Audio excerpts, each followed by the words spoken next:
오늘 저희들에게 주시는 하나님의 말씀 구약성경 사무엘상 10장 9절에서 12절까지의 말씀입니다. 사무엘상 10장 9절에서 12절까지의 말씀. 제가 한 절, 여러분이 한 절, 한 절씩 교독하겠습니다. 그가 사무엘에게서 떠나려고 몸을 돌이킬 때에 하나님이 새 마음을 주셨고 그날 그 징조도 다 응하니라.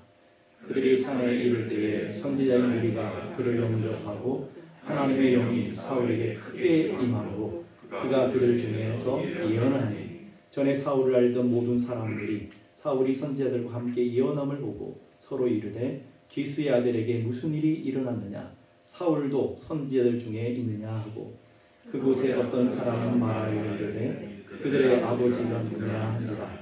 그러므로 속담이 되어 이르되 사울도 선지자 중에 있느냐 하더라. 아멘.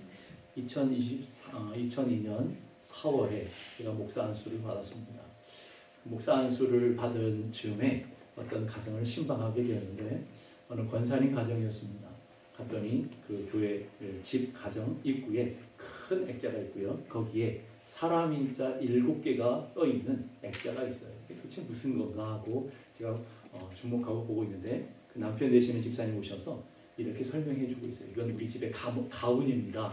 이렇게 설명하시면서 하시는 말씀이 이게 뭐냐면 사람이면 사람이냐 사람이 사람다워야 사람이지. 그리고 마지막 사람이 한자가 뭐냐 그랬더니 사람이 되자. 자기 집 가문이 사람이 되자라는 거예요. 제가 이 목사 안수를 받고 얼마 지나지 않을 때였으니까 꼭 하나님께서 저에게 그런 음성으로 들려주는 것 같아요. 목사면 목사냐 목사가 목사다워야 목사지. 진짜 목사가 돼야지. 이게 하나님께서 제가 신방 가가지고 큰 은혜를 받게 된 그런 액자에 대한 얽힌 사연이었습니다. 그럼 우리가 사람이 돼야 되죠. 이 땅을 살아가면서 성도가 돼야 되고 목사가 돼야 되고 하나님께서 여러분에게 맡겨준 직분에 맞는 사람이 돼야 돼요. 근데 그 사람 되기가 참 쉽지 않다는 것을 여러분이 알게 됩니다. 이 땅을 살아가면서 인간 노릇하고 살아가기가 참 쉽지 않습니다. 우리가 교회 안에서 성도로서 성도다운 성도가 되기가 참 쉽지 않습니다. 더군다나 장로로, 권사로, 목사로 이 땅을 살아가면서 목사다운 목사가 되어지고 장로다운 장로가 되어지고 권사다운 권사가 되어지는 것 결코 쉬운 일이 아닌 것을 보게 됩니다. 또 우리는 많은 사모함이 있습니다. 하나님 우리가 목사다운 목사가 되길 원합니다. 장로다운 장로가 되길 원합니다. 권사다운 권사 되길 원합니다. 그러면서 여러분이 그렇게 몸부림치며 살아가는 것도 알게 됩니다. 그러나 결코 우리 인생 가운데 쉽지 않다는 걸 우리가 고백할 수밖에 없게 되는 것이죠. 하나님의 성령이 사울에게 임했습니다. 그 사울에게 성령이 임했더니 새 사람이 되었어요. 놀라운 전혀 다른 사람으로 변화되었다라고 말하고 있습니다. 그래서 성경은 이렇게 말하는데 새로운 사람이 되었는데 그 새로운 사람이 속과 겉에 새로운 사람이 되었는데 속이 어떤 사람이 되었느냐? 바로 9절의 말씀 보니까 그 사무엘에게 떠나려고 몸을 돌이킬 때 하나님이 새 마음을 주셨다. 새로운 마음을 가진, 새로운 가치관을 가진, 새로운 철학을 가진 그런 사람이 되었다. 속 사람이 변한 것을 오늘 얘기해 주고 있습니다. 새 마음을 가져서 속 사람이 사울이 변했는데 사람들이 알지 못하잖아요. 내면이 변한 것 가지고는 사람들이 알지 못하니까 하나님께서 외형적인 변화를 하나님께서 보여주고 있어요. 이 사울이 전혀 다른 사람으로 변해서 라고 하나님께서 가르쳐 주신 모습이 내면에는 새 마음을 주셨고 그리고 외적으로 하나님이 변화된 모습을 가르쳐 주시는 모습이 바로 오늘 본문의 말씀입니다. 11절 보십시다. 전에 사울을 알던 모든 사람들이 사울이 선지자들과 함께 예언함을 보고 서로 이르되 기스의 아들에게 무슨 일이 일어났느냐 사울도 선지자들 중에 있느니라. 이게 속담이 되었다는 말이에요. 무슨 말이겠습니까?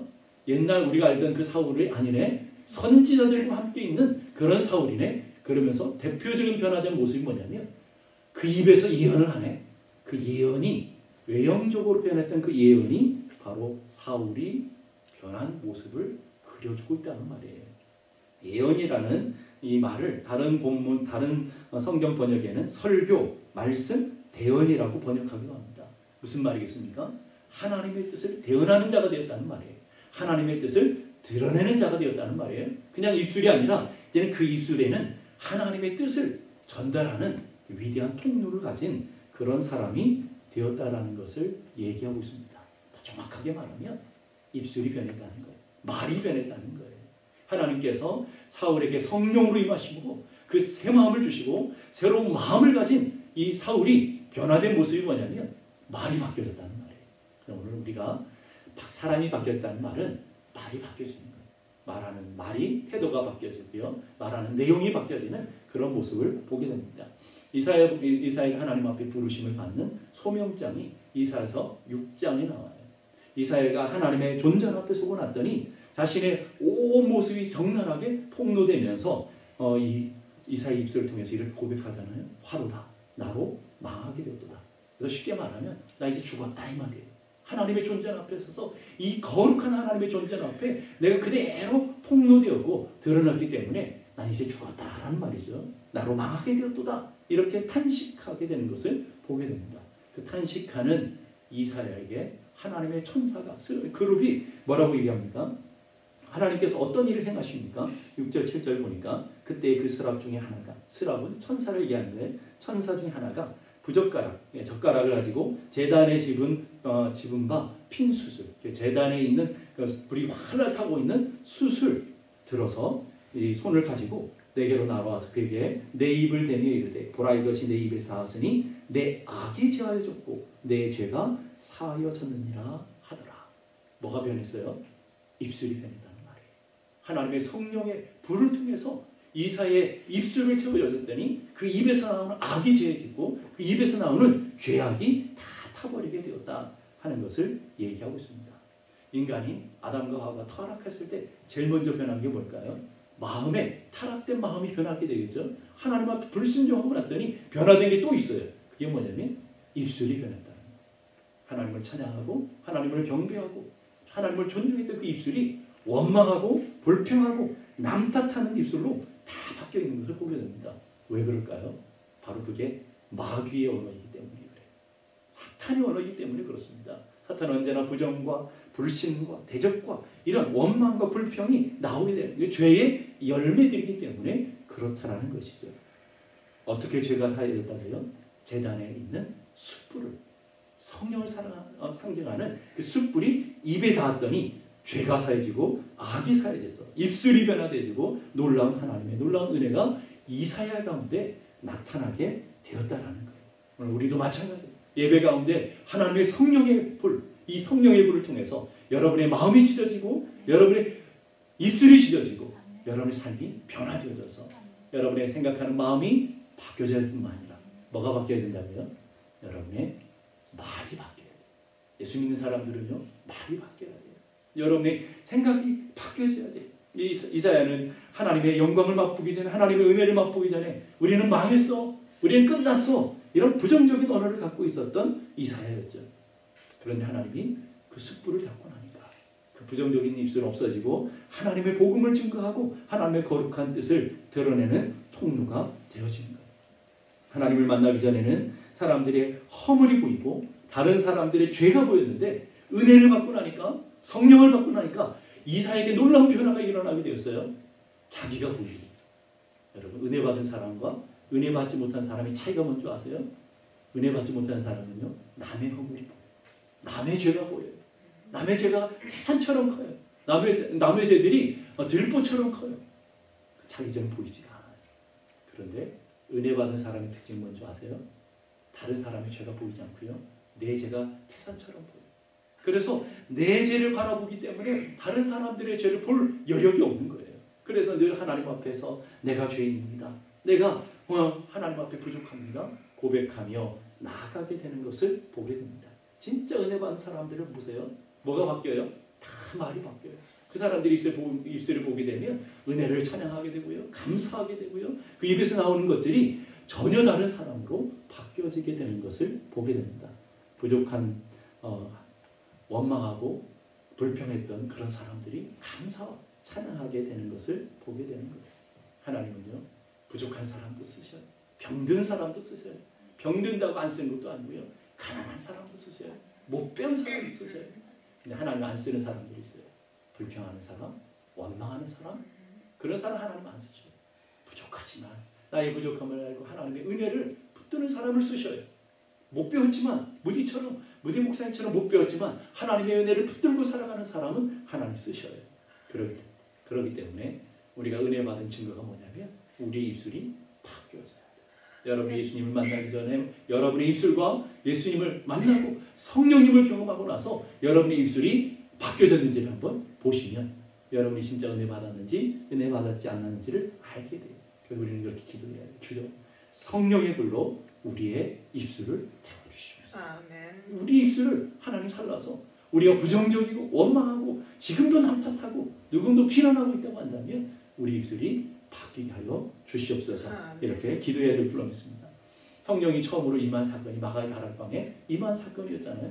사도행전 2장에 성령 임한 사건을 아주 구체적으로 이렇게 얘기하고 있습니다.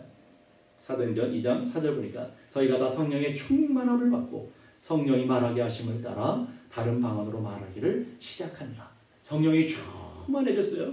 기도했던 사람들의 마음속에 각기 머릿속에 성령이 불꽃같이 임하셔서 성령으로 충만하게 됐어요. 그때 나타나는 증상이 뭐라고요? 열매가 뭐라고요? 입술이 바뀌었다는 거예요. 오늘 중요한 얘기를 하고 있어요. 성령이 말하게 하심을 따라 성령이 말하게 하심을 따라 말하게 되었다 이 말이에요. 성령이 말하게 하심을 따라 기도해요. 그걸 우리는 방언이라고 해요. 성령이 말하게 하심을 따라 하나님 말씀을 선포해요. 그걸 예언이라고 해요. 성령이 말하게 하심을 따라 하나님을 높여드려요. 그걸 우리가 찬양이라고 해요. 성령이 말하게 하심을 따라서 초대교회가 놀라운 변화가 일어나게 되었다는 거예요. 성령이 말하게 하심을 따른 거예요. 성령님이 입술을 통제하고 계시다는 거예요. 성령님이 마음을 다스리고 계시다는 거예요. 성령님이 그 사람의 온 인격을 온전히 주장하니까 지금까지 내 생각을 말했어요. 지금까지 부정적인 걸 말했어요. 지금까지 남 탓했어요. 원망했던 입술이 성령의 말하심을 따라서 하나님을 찬양하는 자가 되었고 하나님의 말씀을 선포하는 예언자들이 되었고 하나님의 은혜를 드러내는 자들이 되었다는 말이에요. 오늘 우리도 성령의 말하심을 따라 살아가는 입술로 변화되는 은혜가 있기를 주님의 이름으로 축복합니다. 은혜 받은 사람은 언제나 그렇다는 거예요. 은혜 받은 사람은요 감사해요. 여러분 은혜 받은 사람 옆에 가보면 알아요. 막 감사하나 이것도 감사하고 저것도 감사할 일이 너무 많아요. 너무 많아요. 내가 귀 때문에 고통을 2주일 동안 당하고 있는데 감사할 일이 너무 많은 거예요. 너무 많은 거예요. 우리가 이렇게 연약하구나. 우리가 하나님의 은혜 가운데 살아가는 존재구나. 하나님의 은혜가 없이는 한순간도 살 수 없는 거구나. 은혜를 다시금 깨닫게 되어지고 더 하나님을 묵상하게 되고 더 말씀 가운데 가게 되고 두 주간의 이 여정이 많은 분들은 고통스러운 여정인 것 같지만 물론 육체적으로는 엄청 고통스러워요. 이명이 되게 심해가지고 제가 말하는 소리 이쪽 귀가 안 들려요. 한쪽 귀가 안 들리는 게 아니라 사실은 다른 한쪽 귀도 먹먹해가지고 무슨 소리인지 잘 들리지가 않아요. 그래서 제가 지금 은혜로 지금 설교하고 있는데 뭔 소리인지도 몰라요. 은혜로 설교하고 있는 거예요. 이게 한쪽 귀의 문제가 아니더라고요. 머리가 먹먹해지면서요. 여기까지가 다 울리니까 내가 하는 소리가 안 들려요. 남의 하는 소리가 안 들리는 뿐만 아니라 제가 하는 소리가 들리지도 않아요. 근데 중요한 건 뭐냐면 하나님의 은혜 가운데 살아요. 하나님 우리를 붙들어 주시는구나. 하나님 우리를 도와주시는구나. 우리가 인생을 살아가는 것이 이렇게 하나님의 은혜 가운데 살아가는 것인 것을 깊이 맛보는 인생 여정이 되어지는 거예요. 오늘 우리도 여러분의 삶에도 마찬가지. 주변의 사람들이 하나님 앞에 은혜 받았다고 그러고 성령 받았다고 그러는데 여전히 비난하고 있고 여전히 남을 정죄하고 있고 여전히 남을 판단하고 있고 여전히 불평하고 원망하고 있다면 그 가짜 은혜. 진짜 은혜를 받은 사람은요. 입술이 변하게 되어 있어요. 성령의 말하심을 따라서 기도하고요. 성령의 말하심을 따라 찬양하고요. 성령의 말하심을 따라서 하나님의 말씀을 선포하는 복음의 언어를 갖게 되는 놀라운 은혜가 일어나게 되는 것을 보게 됩니다. 왜 그럴까요? 오늘 우리 삶이 속사람이 변하면 그 속사람으로부터 나오는 말이 바뀌어지게 되기 때문에 그래요. 마태복음 15장 17절 18절 보니까 입으로 들어오는 모든 것은 배로 들어가느니 뒤로 내어 버리는 줄을 알지 못하느니라. 입에서 나오는 것들은 어떻게 해요? 마음에서 나오는 것입니다. 입에서 나오는 것은 단순히 입에서 나오는 말이 아니라 마음의 상태를 그대로 설명하고 있다는 거예요. 그러니까 우리의 속사람이 변했다면, 우리의 속사람이 물과 성령으로 거듭났다면, 우리의 속사람이 하나님의 은혜를 받고 있다면 우리 입에서는 은혜가 나와야 돼요. 감사가 나와야 돼요. 하나님을 찬양하는 것이 나와야 되는 것이죠. 사무엘 스미스라고 하는 분이 이런 얘기했어요. 우리 생각이 바뀌면 행동이 바뀌고, 행동이 바뀌면 습관이 바뀌고, 습관이 바뀌면 성품이 바뀌고요. 성품이 바뀌면 우리의 운명이 바뀐다. 더 쉽게 결론을 낼게요. 우리의 마음이 바뀌면 우리 입술이 바뀌고요. 우리 입술이 바뀌면 여러분의 인생 운명이 바뀌어요. 아멘입니까? 아멘. 제가 못 듣는다고 아멘 안 하시면 안 돼요. 아멘 하셔야 돼요. 뭐가 바뀌면요? 우리의 마음이 바뀌면 뭐가 바뀌게 된다고요? 우리 입술이 바뀌어요. 여러분들이 은혜를 받았으면 여러분 입술이 바뀌어져요. 지금 원망과 불평을 멈추시고 비난하고 정죄하는 걸 멈추시고 여러분의 입술에 감사의 열매로 찬양의 열매로 입술이 바뀌어지면 뭐가 바뀌어진다고요? 여러분의 인생에 운명이 바뀌어진다. 아멘. 이것을 얘기하고 있는 거예요. 사울이 하나님의 주신 은혜로 말미암아 새 마음이 변했어요. 새 마음이 변한 증거가 뭐라고요? 예언을 하게 된다는 거예요. 하나님의 말씀을 증거하는 복음의 언어를 만들어내는 그런 입술로 바뀌어지게 되었다는 거예요. 나무는 뭘로 알아요? 열매로 알아요. 나무는 열매를 보면 좋은 나무인지 나쁜지를 알게 되었잖아요. 나쁜 나무는 나쁜 열매를 맺고요. 좋은 나무는 좋은 열매를 맺게 되어 있어요. 마태복음 7장 16절 보니까 그들의 열매로 그들을 알지니 가시나무의 포도를 또는 엉겅퀴에서 무화과를 따겠느냐. 17절 이와 같이 좋은 나무마다 아름다운 열매를 맺고 못된 나무가 나쁜 열매를 맺나니. 제주도 가면 귤나무가 있고요. 탱자나무가 있어요. 겉으로는 비슷해요. 열매 처음 꽃 피는 것도 똑같은 꽃을 피워요. 그런데 자라서 열매를 보면 하나는 탱자고 하나는 귤이에요. 귤은 맛있는 맛있게 먹을 수 있는 거지만 탱자는 씌어서 먹을 수가 없어요. 그런 것처럼 열매로 구별되어지는 거예요. 18절 보니까 좋은 나무가 나쁜 열매를 맺을 수 없고 못된 나무가 아름다운 열매를 맺을 수 없느니라 라고 주님이 분명히 말하고 있어요. 여러분이 선한 하나님의 사람이라면 선한 입술의 열매를 맺게 되었다는 거예요. 여러분의 마음의 중심에 성령으로 거듭나냐면 성령으로 거듭나지 않는 것이 입술로 나오게 되어 있다는 거예요. 할 어반이라고 하는 분이 쓴 긍정적인 말의 힘이라는 책이 있어요. 그 책에 보면 이런 얘기를 합니다. 천사와 악마의 차이는 모습이 아니라 그가 하는 말에 있다. 천사와 악마는 뿔 달리고 날개 달리고 이렇게 구별된다고 생각하는 것 같은데 그렇지 않고 뭐가 있다고요? 말에 있다는 말이에요. 말이 다르다는 말이에요. 천사는요 하나님의 말씀을 선포하고요. 천사는 하나님의 영광을 드러내지만 마귀는 부정하고 불평하게 하고 원망하게 하는 언어가 다르다는 거예요. 자, 나무가 열매로 알듯이 사람은 뭘로 알까요? 사람은요 말로 알아요. 말은 그 사람의 인격과 그 사람의 수준을 얘기해주고 있어요. 자, 말은 말이라는 단어가 이렇게 정확하게 맞는지 모르지만 인터넷 쭉 찾아보면 말이라니까 말에서 왔대요. 말이라는 말에서 준말이 말이래요. 그 말이라는 말은 마음의 알갱이라는 뜻에서부터 왔다는 말이에요. 마음의 알갱이에서부터. 누군가가 만들어낸 건지 아니면 그 정말 정확한 어원인지는 정확히 모르지만 말이라는 말이 뭐예요? 우리의 마음에서 나오는 알갱이와 같다. 그럼 굉장히 중요한 표현인 것 같아요. 우리의 말은 우리의 마음 상태를 그대로 표현해주고 있는 내용이다라는 거예요. 그래서 철학자인 하이데거라는 유명한 철학자가 있습니다. 그 철학자가 이렇게 말해요. 언어는 존재의 집이다. 언어는 여러분의 존재를 드러내는 그런 모습이라는 거예요. 선한 사람은 선한 말을 하고 악한 사람은 악한 말을 해요. 순결한 사람은 거룩한 말을 하고 부정한 사람은 더러운 말을 하게 되는 거예요. 왜 그럴까요?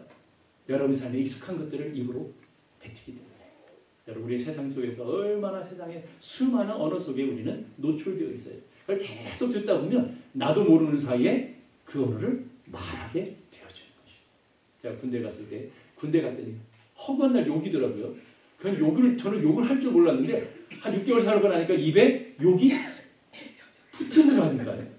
아니 욕을 못했었는데 입에 욕이 붙어요. 그러지 않으면 안 돼요. 이게 세상살이더라고요. 여러분 오늘 우리가 세상 속에 살다 보면 세상 익숙한 언어들, 길들여진 언어를 우리 입으로 말하게 되어 있어요.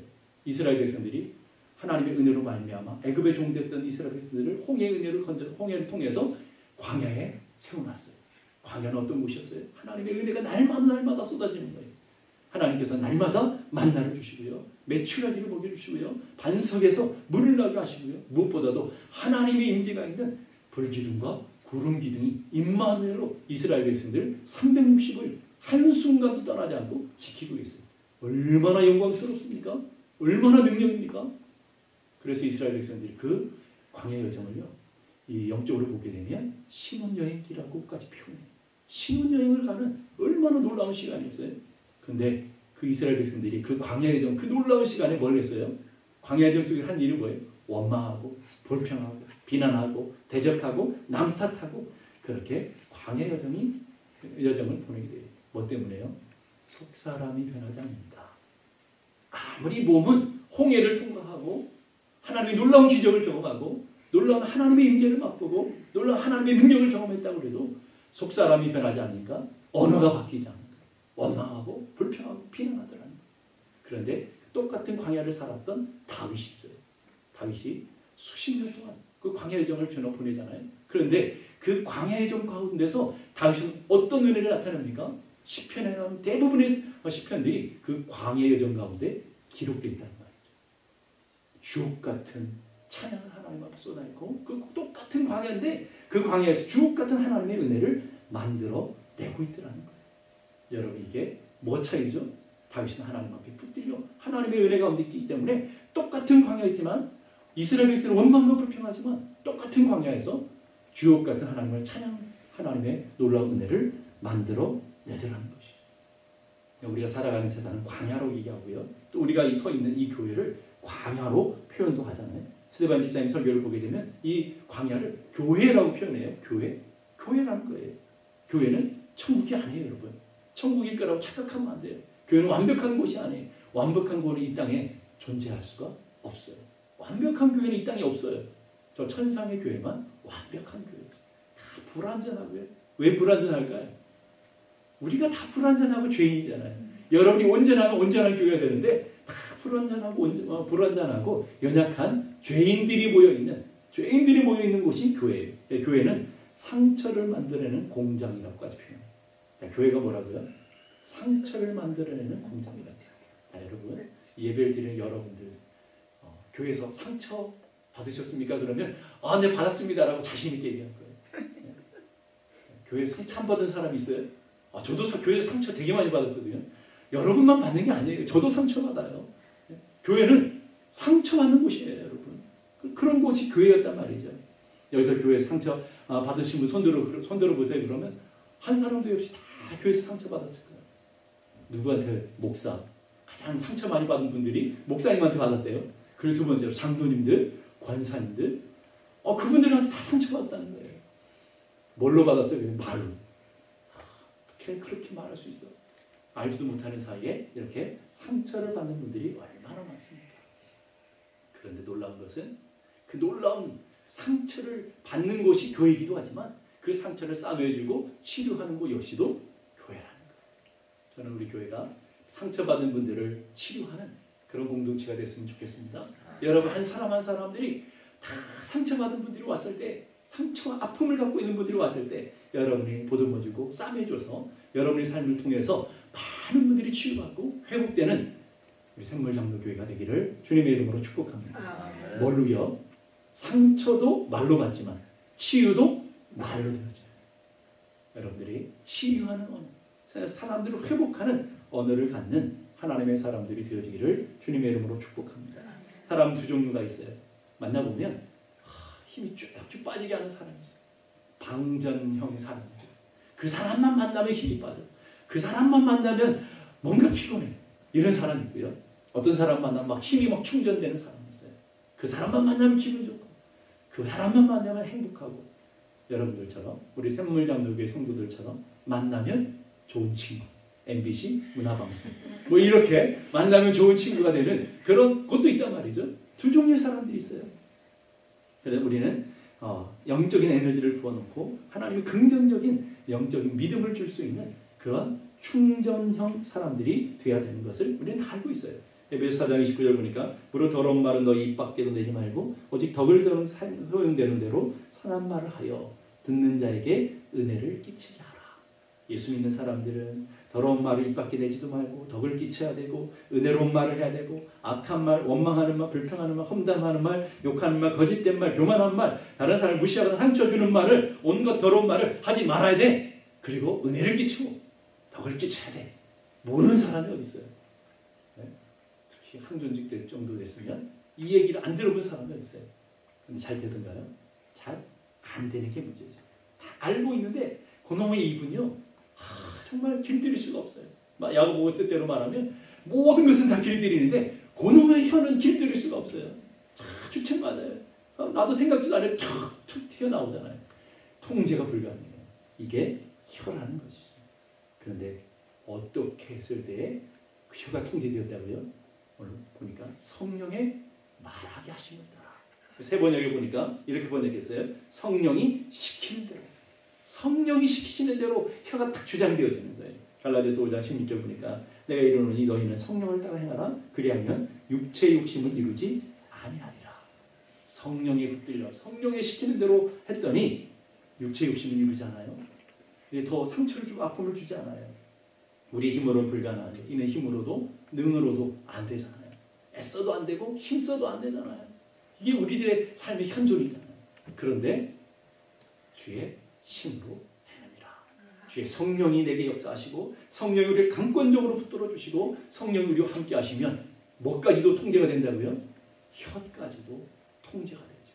우리 입술도 열매가 선한 열매들로 만들어진다라는 것을 우리에게 보여주는 놀라운 사건이 바로 오늘 하나님의 말씀, 사울이 예언하는 사건을 통해서 마가의 다락방에 성령이 임하심으로 성령의 말하심을 따라서 그렇게 얘기하는 제자들의 모습을 통해서 우리에게 구체적으로 보여주고 있어요. 그래서 이제 2장 4절 보니까 성령의 말하시게 하심을 따라 그 앞에 또 중요한 단어가 포함되어 있어요. 저희가 다 성령의 충만함을 받고 성령이 충만했더니 성령의 큰 역사 가운데 하나님의 붙들림 받더니 성령의 말하게 하심을 따라 말해요. 성령의 이끄심 따라 가요. 성령의 하게 하심을 따라서 행동하는 사람으로 바뀌어지게 되었다라는 거예요. 오늘도 성령이 충만하게 우리 가운데 역사하는 것. 성령이 우리 삶에 어떻게 충만하게 역사하느냐. 골로새서 3장 16절에 이렇게 말해요. 그리스도의 말씀이 너희 속에 풍성히 거하여. 그리스도의 말씀이 너의 마음 가운데 풍성히 거하는 것. 그게 성령 충만함이야. 하나님의 말씀이 온전히 너희들의 생각과 너희들의 입술까지도 붙들어주는 것. 그게 성령의 충만함이야 라고 해석해주고 있더라는 거예요. 그랬더니 피차 가르치게 되고요. 좋은 것, 권면하게, 위로하게 되고요. 골로새 3장 17절 보니까 시와 찬미와 신령한 노래를 부르며 감사하게 되고요. 찬양하게 되며 예수 이름으로 그를 힘입어 하나님 앞에 감사하는 자가 되더라. 이게 변화되는 놀라운 역사가 아니에요. 하나님의 말씀이 그리스도의 말씀이 우리의 마음에 풍성히 거했더니 나타나는 현상이 성령으로 충만함으로 하나님 말씀이 우리 안에 거했더니 어떤 일이 벌어진다고요? 입술이 변화되는 하나님을 찬미하게 되고 신령한 노래로 하나님을 부르게 되고 감사하는 자가 되어지게 되었다라는 거예요. 저는 여러분들이 성령의 충만함을 경험하기 바랍니다. 그래서 여러분의 속사람이 놀랍게 변화되기를 원하고요. 그리고 속사람만 변하는 것이 아니라 여러분의 구체적으로 여러분의 입술이 변화되는 그래서 성령의 말하게 하심을 따라 말하는 그래서 여러분을 통해서 많은 사람들이 치유를 받으며 위로를 받으며 생명을 얻으며 복음의 언어를 통해서 여러분이 하나님 나라를 확장해가는 축복의 통로가 되어지는 은혜가 있기를 주님의 이름으로 축복합니다. 기도하겠습니다. 이 시간 우리 함께 다 같이 기도하실 때 하나님 오늘도 우리 가운데 하나님의 성령이 우리 가운데 충만하게 역사하셔서 하나님의 성령이 충만하게 말씀으로 우리 가운데 역사하셔서 우리의 입술을 다스려 주시고 우리의 마음을 다스려 주시고 하나님 우리의 삶이 온전히 하나님 앞에 시와 찬미와 신령한 노래와 감사하는 입술로 하나님의 성령을 따라 말하게 하시는 그런 입술로 변화될 수 있게 하여 주시옵소서. 하나님 아버지 우리 입술을 하나님의 바꿔주시고 하나님의 거룩한 역사와 능력의 하나님 도구로 쓰여질 수 있도록 인도하여 주시옵소서. 우리 함께 다 같이 기도하겠습니다. 하나님 아버지 은혜를 감사합니다. 오늘도 저희들에게 귀한 은혜 주셔서 주의 큰 능력과 은총 가운데 온전히 서게 하시며 오늘도 주님을 사랑하며 주의 은혜 가운데 주님의 말씀과 은총 가운데 서게 하신 것을 감사합니다. 성령이 임하실 때 우리의 마음이 새 마음 될 뿐만 아니라 우리 입술이 변하여 예언하는 자가 되어지고 하나님의 거룩한 은혜를 선포하는 자들이 되어지고 감사하며 찬양하며 주님의 영광을 드러내는 자들로 쓰여지는 입술이 되어질 줄로 믿습니다. 하나님 아버지, 오늘도 우리가 성도다운 성도, 권사다운 권사, 장로다운 장로, 하나님 목사다운 목사가 되어지기 위해서 성령의 폭풍을 살아가는 저희 모두가 되게 하여 주시옵소서.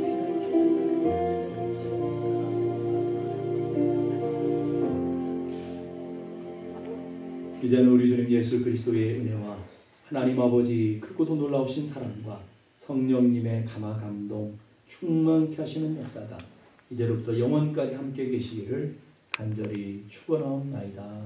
아멘.